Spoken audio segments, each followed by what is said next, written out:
The boy is dangerous. All saved, all serious. All saved, all serious. Bad feeling about this. All saved, all serious. All saved, all serious. All saved, all serious. Licked up 40 deep. All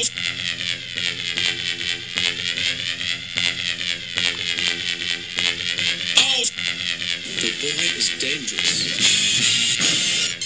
All saved, all serious. All saved, all serious. Bad feeling about this. All saved, all serious. All saved, all serious. Hello, everyone. You are listening to When Church Lets Out with your girl, Christian Joy, on the Go Radio station, powering the voice of community and change. And today I have a special guest on the line, actually, with me, my sister in the Lord, a young lady that I've come to just really love and introduce to you, Renisha Shepherd. Renisha, hey, how are you, girl? I'm good. How are you today? I am doing great. I appreciate you being on with us today when Church Lets Out. And today, for you all that are listening or viewing this video, we're just going to be just having a laid-back talk about just different things of growing up in church and how we see church life today and the things that we've gone through and the things that we're striving to do as we grow in God. So, Renisha, actually, I'm going to tell a little about you. We met a few years ago, and you were starting your soul ministry. And could you just tell our listeners just a little bit about soul and the different things that made you get started with that? Sure, yeah. I know around the time we met, that was 2012, so somewhere close to about 5 years ago now. And that was, I want to say, that was the same year that I got the vision for it. Was the year that it kind of all came into play. SOUL stands for Seeking Out Unique Love, which is now, a ministry that is really, based on spreading the love of Jesus and taking it to people who normally would not get to experience God's love. Because that they've been so, far from it, and they don't have really an example for them to be able to find God's love. And originally it started kind of, just from the desire of wanting to help my peers. Originally it was like I wanted to help them to remain abstinent or to become celibate. So I really wanted to focus on purity, but God had me focus on a much larger end of the spectrum. And now, 5 years later, it definitely is somewhere that I never quite expected it to even be. Actually, in the next 3 weeks, we're going to be going on our first missions trip to San Francisco, and it's like I'm excited about it. And at the same time, I'm just like, okay, Lord, this, like, I didn't even think that it would be this type of ministry or this type of thing 5 years ago, but knowing that, He knows best, and He's been doing nothing but leading us and taking us where He wants us to go at this point. So I'm like, all right, Lord, this is yours, So, I mean, this is what it's for. So let's take the, love of Jesus to people who wouldn't normally, receive it or know about it for real. So, yeah, that's the gist of soul. Yes, and I appreciate you bringing that out. Yes, we've definitely come a long way, and from going out, just having our meetings in our homes to reaching out and praying for people in the store and on the street and having Bible classes is just awesome. And so, viewers, I was telling Renisha, like, actually, I think a few weeks ago, that I really just want to have just a real, just laid back but transparent talk about growing up in church and just different changes that we've seen and the differences that have happened. And so I know that for myself, growing up in church, you come from, you sing those few songs and we fall asleep because we're little to now we're leading praise team and now we're going around ministering. So how do you feel about being one who grew up in church, or was it as how has it changed or impacted your life from like growing up in church and now actually just working in the ministry?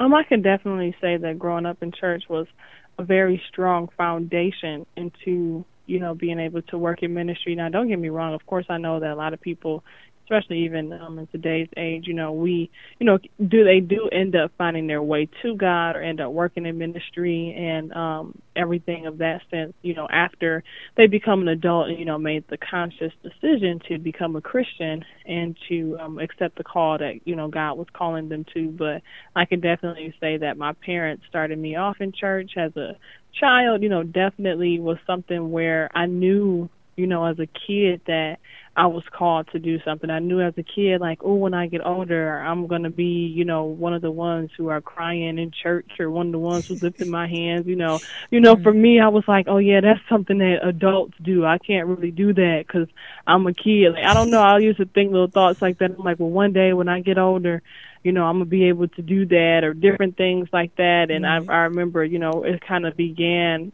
a little bit earlier than I thought it would as a child, because I was like, okay, well, I thought this would happen when I become an adult, but it started happening for me like when I was, a lot younger than I guess I, had expected. But I can definitely say that, my upbringing definitely gave me a foot into really seeing how ministry operated, seeing the pros, the cons, the good, the bad, the ups, the downs of it, the reality of it. And I think, you could never really be prepared for the, reality of it, for real until you're actually the one that's walking in those shoes. But I'm just grateful that, even yet and still I was able to kind of just get a handle on everything that was happening with it, and just be able to watch my parents go through ministry and see how it was done. And so I think that it definitely served as a strong foundation, and I've been grateful for it, and even I think, just to the extent I know that some people that, did not grow up necessarily in church, but had accepted the call to their life. They're like, man, I wish I would have, been able to grow up in church or kind of have parents who kind of gave me, the information that they gave you. And I'm looking like, well, as a kid, at some points, I was like, I wish I could have had the same freedom that you had. Absolutely. So, the grass always is greener on the other side. Right. But I feel like, in the long run, it's always good that at the end of the day, as long as you come into being who you're supposed to be, then it's going to be all right. Absolutely. But yeah, I can agree with that.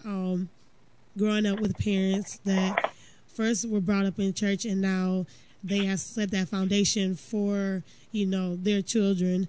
It's just like, it's almost like, okay, this is where I'm supposed to be and this is pretty much it. And anything else that I do, it has to be geared towards church and God.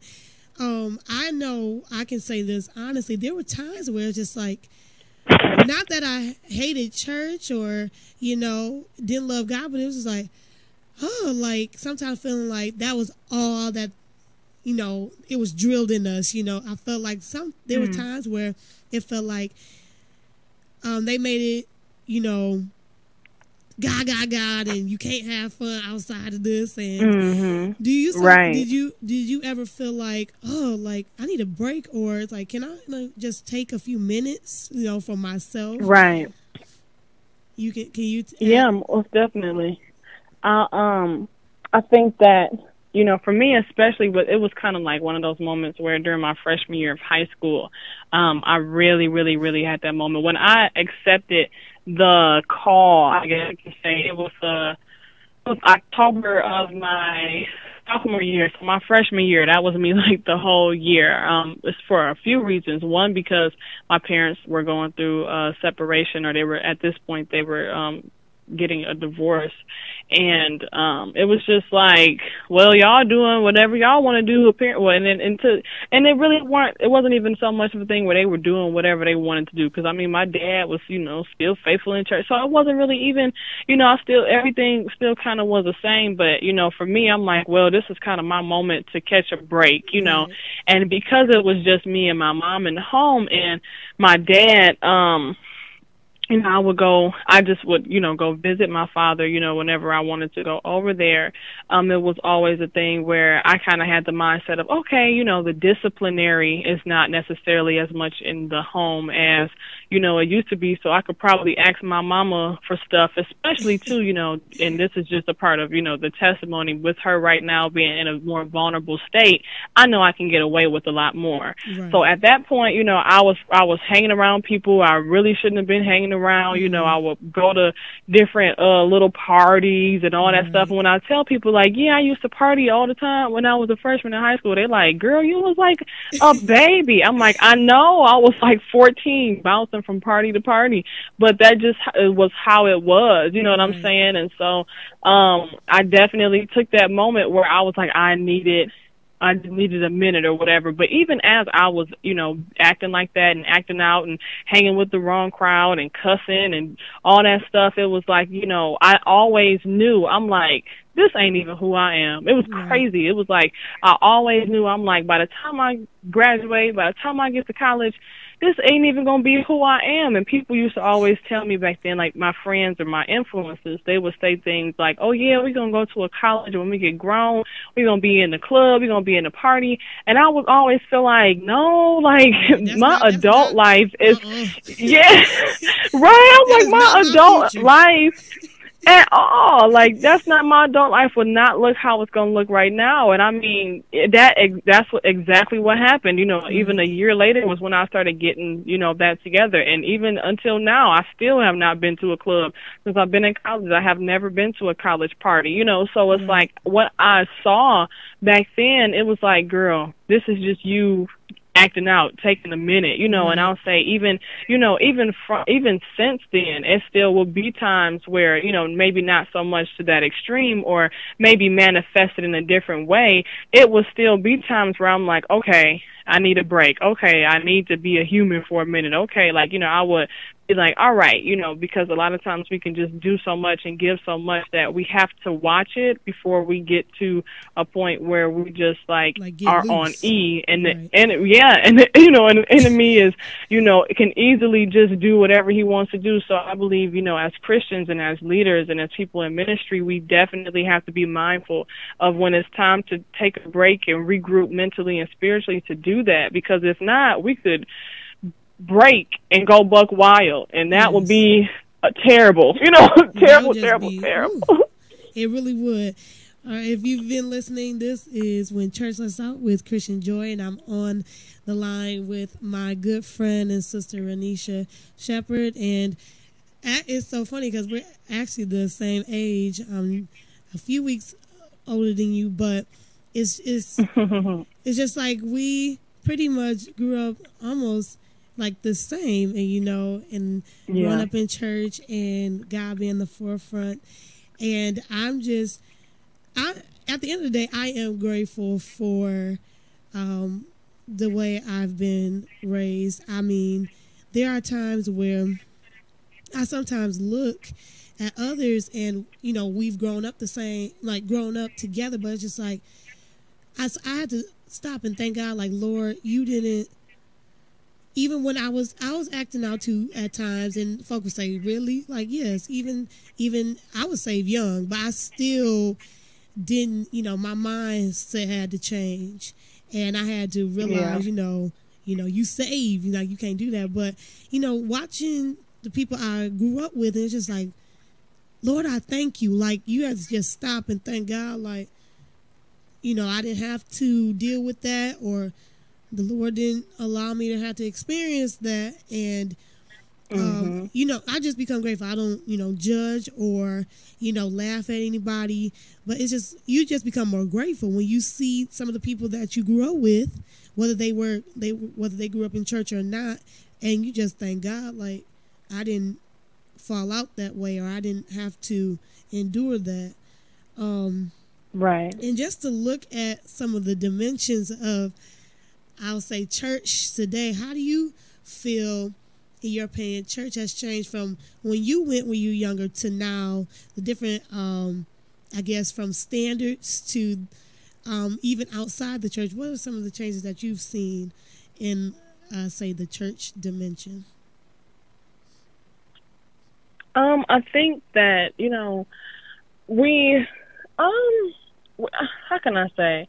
I don't know. I feel like, to some degree, some of the changes and some of the ways that, we have evolved are good, to kind of, bring in, people who did not grow up in church, who are not used to the old time sound, to the hymns, to the, devotion or different things that we may have done. So to some extent, I feel like some things, are necessary to be, quote unquote, if you would say, up to date, to kind of bring in a generation who did not start out knowing who God was. So I think that, in certain instances and in certain churches, they have, definitely, and I commend the churches who have, evolved yet kept the same standard and knowing that God is, still the same today, yesterday, and forever. So what he says in his word, has not changed, and, what sin is sin and what's not is not, has not changed. And so, I definitely am for that. However, unfortunately, the truth is that sometimes that line between what is evolving to culture and to appease the generation and what is just completely not God at all can be very thin. And if you don't use discernment and wisdom on how to cross it and how to approach it, it could be an avenue for the enemy to be able to come in and destroy what could have definitely been handled differently.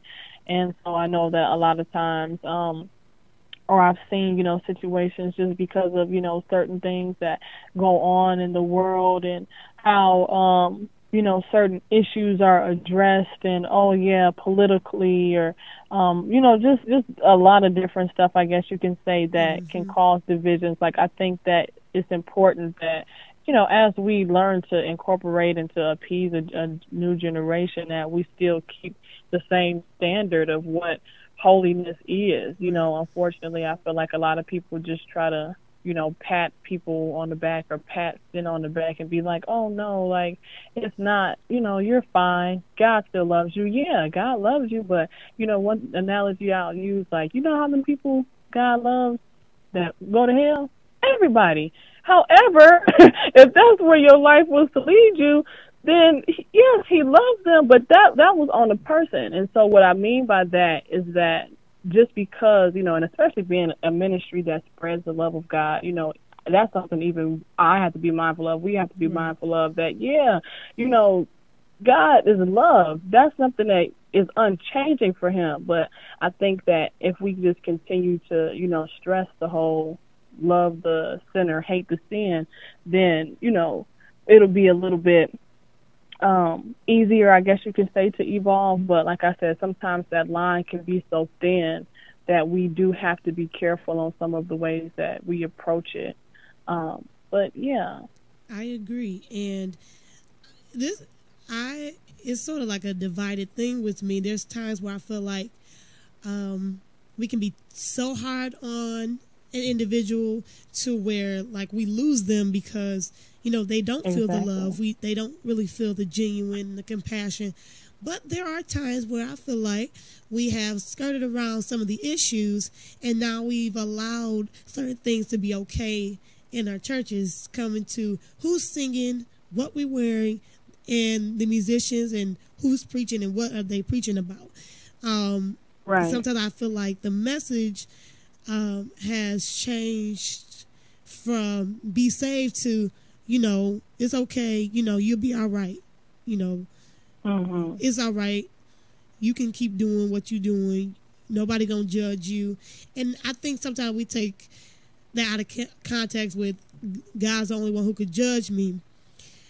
And I don't ever want someone to ever give me a pass for cutting up, especially for those of us who whether we are young and saved or we've been older and we've, been doing this dance and song all our lives, don't ever give me a pat on the back because, I'm cutting up.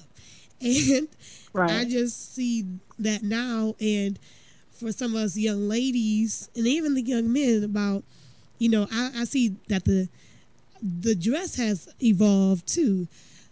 Not always bad, but, some of it is just so, out there. And it's just like, at the end of the day, it's like, what is the message? What are we trying to convey to those who are newly saved or, coming up, in the church, and we being role models and leaders and people watching us? What do you say to those people who are, in leadership, and what do you say to those even, young ministers such as us, to when we're being watched? What do you say to them? That's actually a very good question.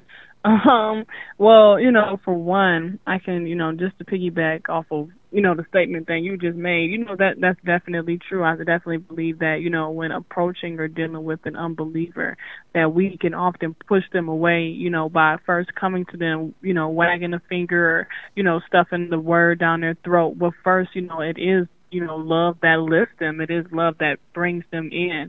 And then once they develop, in the Lord and develop conviction, then being able to then hold our brothers and sisters accountable. But, they first have to be accepted and come to, being in part of the family of the body of Christ. So I definitely believe that it's all about, approach, all about steps. But at certain points, after you've been walking with the Lord for some time or for whatever, like it's a demand, for us to, Live perfect holy. or to get it together and Right. and live better than how we did before we came.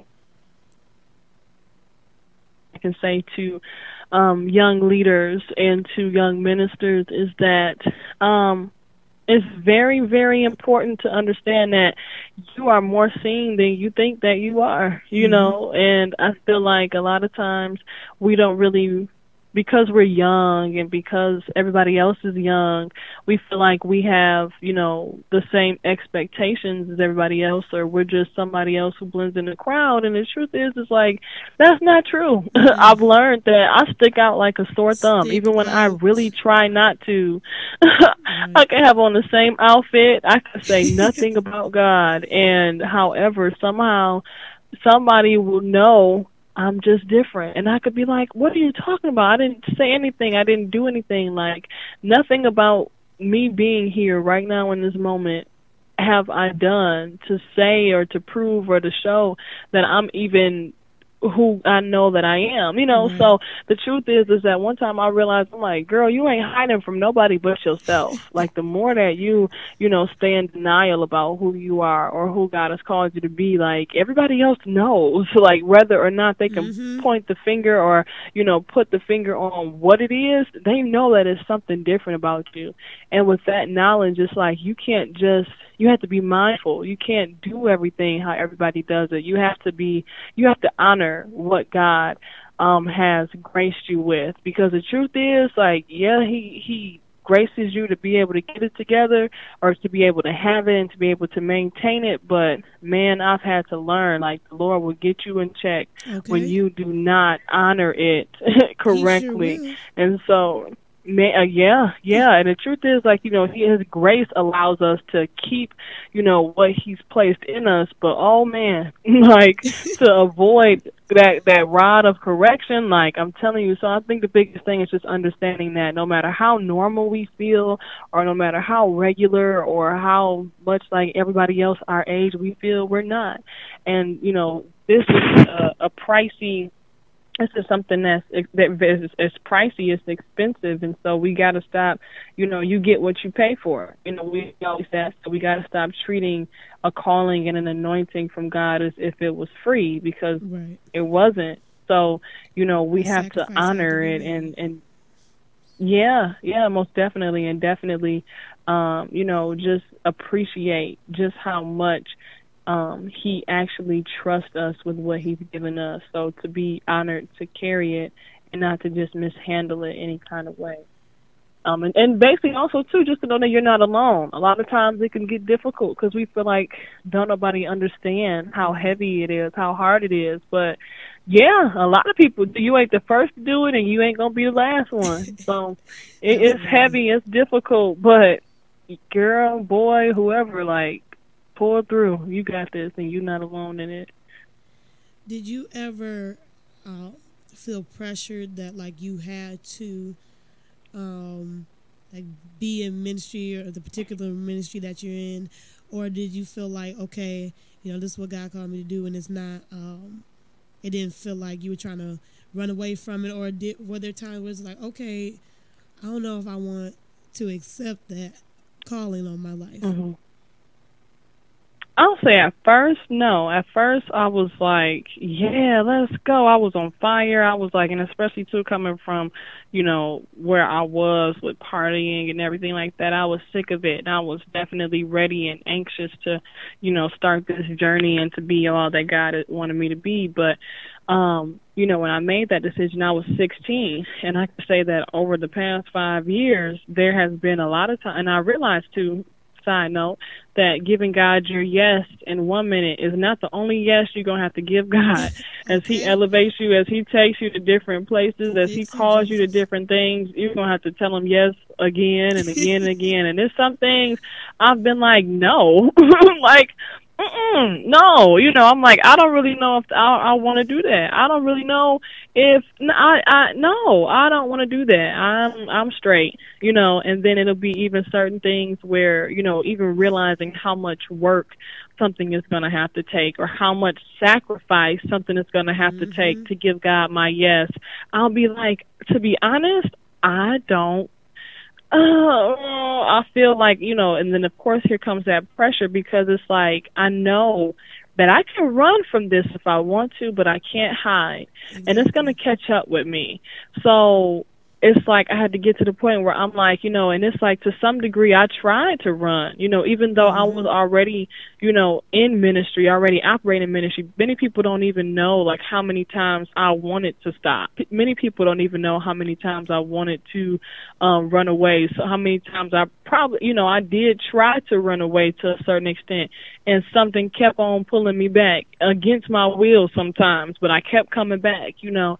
And it's like, I feel like the truth is, and I've heard a lot of people say this, that if you've never felt like that, then you may not have actually been called to do it, because of how heavy it is and how real this thing is, and how much, you know, sometimes we can feel intimidated by the assignment, or feel like we can't really do, you know, it's been so many times I'm like, God, I know that's what you're saying, but I don't see how in the world you calling little old me to be able to do something like that. So you know what? I'm not even about to pursue that. And then something will still pull me back, even in the midst of me feeling like I can't do it. And so a lot of times when you have those inadequacies, or you have those pressures and whatever else, and you can try to run if you want to, but I promise you, not just from, you know, my experiences, but from people I know, or some people that are close to me, like, God will always bring you right on back. Because when there's something in you that's screaming louder than what you claim that you want. And so you learn at some point, like, I just have to, you know, sacrifice it. I recently even had to give God another yes that at first I was kind of fighting to do. But at the same time, I'm like, I got to do it. I have to do it, because it's like who you are is so much stronger than who you sometimes wish you could be. Absolutely. Like how you sometimes wish you could be normal, how you sometimes wish you could just not have to be responsible for so much. Yeah, sometimes you wish you could be that person, but who you are is always going to fight harder, always going to, you know, okay, go ahead and try it. Go ahead and do what you want to do if you want to right now. But who you're supposed to be is always going to come back. So, yeah, I've been there more times than I could probably testify about. But I've always came right on back and never stayed away too long. It probably sometimes is as short as an hour. And I'll be like, well, that wasn't even worth it. Like, what? Right, like, why did I take what was the point of running? Okay, for me not to even get a whole 24 hours out of me walking away, running away, or whatever. Like, what was the purpose of that? Right. I can agree with that as well. Sometimes feeling like, first, growing up with, parents who are in ministry, parents who've been brought up in the church, and with my mother, having her maiden name is Elam, so having that name behind her and that name a part of my family, that's a big name, and so everybody's looking for you to be great, especially if like your grandparents are great, if your parents are great. And there are times where people would try to say evangelist and prophetess and first lady and this, even when I was younger, but I didn't I was just like, all right, but I didn't really accept it until God actually called me and said, okay, now it's time. And I was actually at a retreat. I think it may have been 2012, around that time as well, about around the same time as you. But it was a little earlier in the year, and I was just like, okay. But I was concerned because I was just like, I don't know if I'm ready. But just because he calls you doesn't mean so like right away you're going to be up in the atom. He's just preparing you. It's like, okay, it's your time now. Prepare yourself. Get prepared. And so there were times where it's like I was afraid. And there's still moments where it's just like, Lord, sometimes I wish this was not on me. But it's like, okay, help me to accept the fact that you've called me and this is the work that needs to be done, and help me to be a light. I don't want people to see so much of me. I want them to truly see God in me. And so I appreciate you for your obedience to God, and I'm just asking God to help me to stay obedient to him, because there's times where I do it's like, Lord, like, are you sure? Fix it, Jesus. But he's like, I've already fixed it. I just need you to do what you need to do.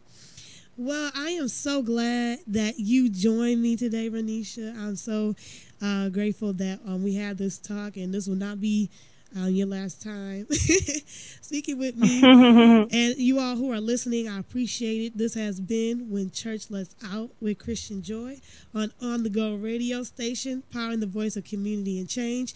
We appreciate you for always tuning in every Saturday afternoon. I pray that you were encouraged. I pray that everyone listening and will be listening and watching heard something and will want to continue to do better and be better. So until then, God bless, and thank you for listening.